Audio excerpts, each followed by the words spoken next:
ನಮಸ್ಕಾರ, ಎಲ್ಲರಿಗೂ ಕನ್ನಡತಿ ಅಡುಗೆ ಚಾನಲ್ಗೆ ಸ್ವಾಗತ. ರವೆ ಬಳಸಿ ನೀವು ಎಷ್ಟೋ ಥರ ಬ್ರೇಕ್ಫಾಸ್ಟ್ ಮಾಡ್ಕೊಂಡಿರ್ತೀರ, ಈವ್ನಿಂಗ್ ಸ್ನ್ಯಾಕ್ಸನ್ನು ಮಾಡ್ಕೊಂಡಿರ್ತೀರ.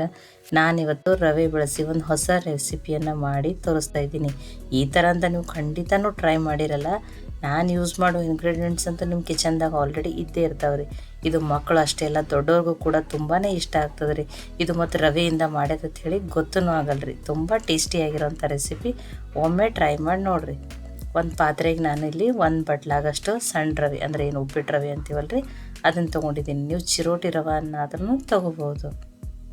ಇಲ್ಲಿ ಒಂದು ಅರ್ಧ ಈರುಳ್ಳಿಯನ್ನು ಸಣ್ಣದಾಗಿ ಕಟ್ ಮಾಡಿ ಹಾಕ್ತಾಯಿದ್ದೀನಿ. ಈರುಳ್ಳಿ ಜಾಸ್ತಿ ಹಾಕ್ಬೇಡ್ರಿ, ಇಷ್ಟನ್ನೇ ಹಾಕಿರಿ. ಒಂದು ಸ್ವಲ್ಪ ತೊಳೆದು ಕಟ್ ಮಾಡಿ ಇಟ್ಕೊಂಡಿರುವಂಥ ಕೊತ್ತಂಬರಿ ಸೊಪ್ಪು, ಒಂದು ಅರ್ಧ ಸ್ಪೂನ್ ಆಗಷ್ಟು ನಾನಿಲ್ಲಿ ಜಿಂಜರ್ ಗಾರ್ಲಿಕ್ ಪೇಸ್ಟನ್ನು ಹಾಕ್ತಾಯಿದ್ದೀನಿ. ರುಚಿಗೆ ತಕ್ಕಷ್ಟು ಉಪ್ಪು. ನಾನು ಒಂದು ಮೀಡಿಯಮ್ ಸೈಜದ ಪೊಟ್ಯಾಟೋನ ಅದನ್ನು ತುರಿದ್ಬಿಟ್ಟು ಒಂದು 2-3 ಬಾರಿ ತೊಳೆದು ಸ್ಟಾರ್ಚ್ ಹೋಗೋವರೆಗೂ ಆಮೇಲೆ ನೀರನ್ನು ತೆಗೆದು ಹಾಕ್ತಾಯಿದ್ದೀನಿ ರೀ. ಇದು ಆಪ್ಷನಲ್, ನೀವು ಬೇಕಂದ್ರೂ ಹಾಕ್ಬೋದು, ಇಲ್ಲಾಂದರೆ ಇದನ್ನು ಸ್ಕಿಪ್ ಮಾಡ್ಬೋದು. ಅದರ ಹಾಕಿರೋ ಟೇಸ್ಟ್ ಚೆನ್ನಾಗಿ ಬರ್ತದೆ ರೀ. ಇಲ್ಲಿ ನಾನು ಒಂದು 2 ಸ್ಪೂನ್ ಆಗಷ್ಟು ಮೊಸರನ್ನು ಹಾಕ್ತಾಯಿದ್ದೀನಿ. ಮೊಸರು ಹಾಕೋದ್ರಿಂದ ಇದು ತುಂಬ ಗಟ್ಟಿ ಆಗಲ್ಲ, ಒಂಥರ ಆಗ್ತದೆ ಅಂತ ಹೇಳಿ, ಅಂದರೆ ತುಂಬ ಸಾಫ್ಟ್ನೆಸ್ ಬರ್ತದೆ ಅಂತ ಹೇಳಿ ಮೊಸರನ್ನು ಹಾಕಿದ್ದೀನಿ ರೀ. ಇದನ್ನೀಗ ಚೆನ್ನಾಗಿ ಮಿಕ್ಸ್ ಮಾಡ್ಕೊಂಡ್ರಿ. ನಾನಿಲ್ಲಿ ಯಾವುದೇ ರೀತಿ ಸೋಡಾ ಏನೋ ಹಾಕ್ದೇನೆ ನಿಮಗೆ ಈ ರೆಸಿಪಿ ಮಾಡಿ ತೋರಿಸ್ತಾ ಇದ್ದೀನಿ.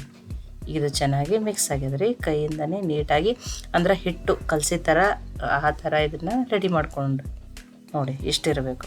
ಇಲ್ಲ ಇದೊಂದು ಸ್ವಲ್ಪ ನಿಮಗೆ ಕಡಿಮೆ ಅನಿಸ್ತಿತ್ತು ಅಂದರೆ ನೀವು ಮೊಸರನ್ನು ಹಾಕೋಬೋದು, ಅಥವಾ ನೀರು ಹಾಕ್ಕೊಂಡು ಇಷ್ಟನ್ನೇ ಮೆತ್ತಗೆ, ಭಾಳ ತುಂಬ ಗಟ್ಟಿನೂ ಇಲ್ಲ, ಇನ್ನು ಕಲಸಿ ಮುಚ್ಚಿ ಒಂದು 10 ನಿಮಿಷ ತೆಗೆದಿಡ್ತಾಯಿದ್ದೀನಿ. ಅಂದರೆ ಒಂದು ಸ್ವಲ್ಪ ರವೆ ಚೆಂದಂಗೆ ನೆನಿಲಿ ರೀ. 10 ನಿಮಿಷ ಆಗ್ಯದ್ರಿ. ನೋಡಿ ತುಂಬ ಗಟ್ಟಿ ಅನ್ಸಕತ್ತಿದ್ರಂದ್ರೂ ಇಲ್ಲಿನೂ ನೀವು ಇನ್ನೊಂದು ಸ್ಪೂನ್ ಮೊಸರು ಅಥವಾ ನೀರನ್ನು ಹಾಕೋಬೋದು.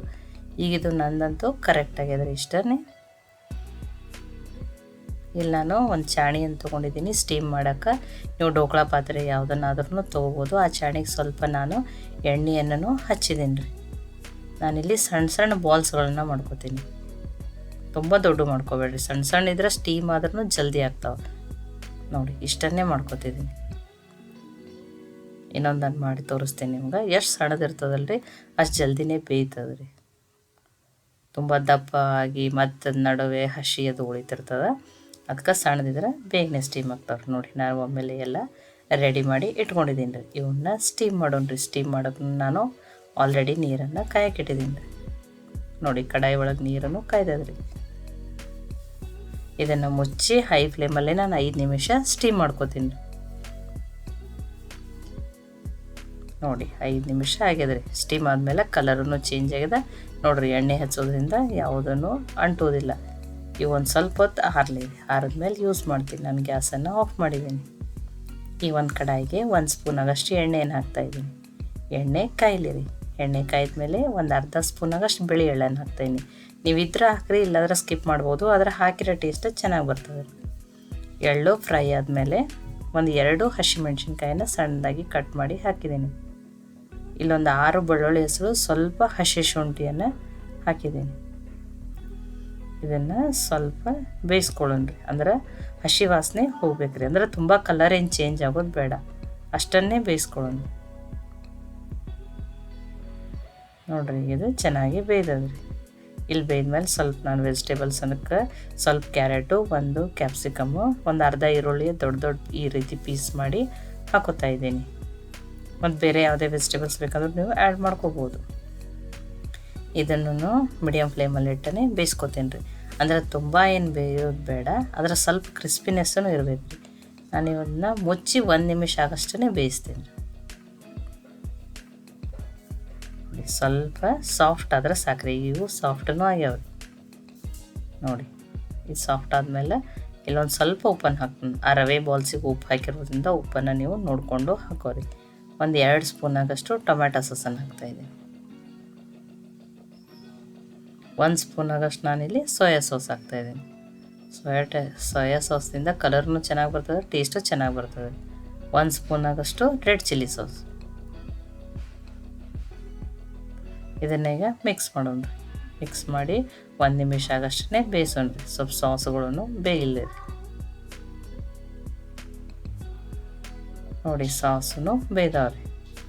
ಈಗ ಗ್ಯಾಸ್ ಲೋ ಫ್ಲೇಮ್ದಲ್ಲಿಟ್ಟು ನಾನಿಲ್ಲಿ 1 ಸ್ಪೂನ್ ಆಗಷ್ಟು ಕಾರ್ನ್ಫ್ಲವರ್ ತೊಗೊಂಡು 3 ಸ್ಪೂನ್ ಆಗಷ್ಟು ನೀರನ್ನು ಹಾಕ್ಕೊಂಡು ಇದನ್ನು ರೆಡಿ ಮಾಡ್ಕೊಂಡೀನಿ. ಈಗ ಇದನ್ನು ಹಾಕಿದ್ದೀನಿ ನೋಡಿ. ಈಗ ಇದನ್ನು ಚೆನ್ನಾಗಿ ಮಿಕ್ಸ್ ಮಾಡ್ತೀನಿ ರೀ. ಇದು ಹಾಕಿದ್ಮೇಲೆನೂ ಕಲರು ಚೇಂಜ್ ಆಗ್ತದೆ ರೀ. ಇನ್ನೊಂದು ಸ್ವಲ್ಪ ಗ್ರೇವಿ ಬೇಕಂದ್ರೆ ನಾನು ಇನ್ನೊಂದು ಸ್ವಲ್ಪ 3 ಸ್ಪೂನ್ ಆಗಷ್ಟು ನೀರನ್ನು ಹಾಕ್ಕೊಂಡಿದ್ದೀನಿ.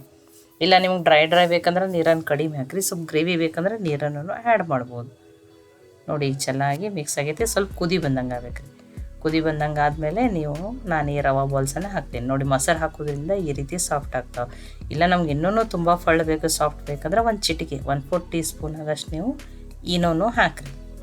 ಈಗ ಇವನ್ನ ಇದ್ರೊಳಗೆ ಮಿಕ್ಸ್ ಮಾಡೋಣ ರೀ. ನೋಡಿ ಚೆನ್ನಾಗಿ ಮಿಕ್ಸ್ ಆಗಲಿ ರೀ. ಸಾಸ್ಗಳ ಜೊತೆ ಮಿಕ್ಸ್ ಆಗಿ ಮುಚ್ಚಿ ಒಂದು 2 ನಿಮಿಷ ಬೇಯಿಸ್ತೀನಿ. ಆವಾಗ ಇನ್ನೂ ಸ್ವಲ್ಪವು ರವಾ ಬಾಲ್ಸ್ ಮತ್ತಷ್ಟು ಸಾಫ್ಟ್ ಆಗ್ತಾವೆ ರೀ. ಒಂದು ಸ್ವಲ್ಪ ಎಲ್ಲನೂ ಬ್ಯಾಲೆನ್ಸ್ ಮಾಡೋಕ್ಕೆ ಒಂದು ಅರ್ಧ ಸ್ಪೂನ್ ಆಗಷ್ಟು ನಾನು ಸಕ್ಕರೆ ಹಾಕ್ತಾಯಿದ್ದೀನಿ. ಒಂದು ಸ್ವಲ್ಪ ಹುಳಿ ಅದೆಲ್ಲ ಖಾರ ಬ್ಯಾಲೆನ್ಸ್ ಆಗಲಿ ಅಂತ ಹೇಳಿ ಅದನ್ನು ಮಿಕ್ಸ್ ಮಾಡೀನಿ ರೀ. ನೋಡಿ ಸ್ವಲ್ಪ ನಾನಿಲ್ಲಿ ಮೇಲೆ ಸ್ಪ್ರಿಂಗ್ ಆನಿಯನ್ ಹಾಕ್ತಾಯಿದ್ದೀನಿ. ನೀವು ಕೊತ್ತಂಬರಿ ಸೊಪ್ಪನ್ನಾದ್ರೂ ಹಾಕ್ಬೋದು. ಸ್ಪ್ರಿಂಗ್ ಆನಿಯನ್ದಿಂದ ಟೇಸ್ಟು ಚೆನ್ನಾಗಿ ಬರ್ತದೆ. ಈಗ ಇದು ಮಿಕ್ಸ್ ಮಾಡೀನಿ ರೀ.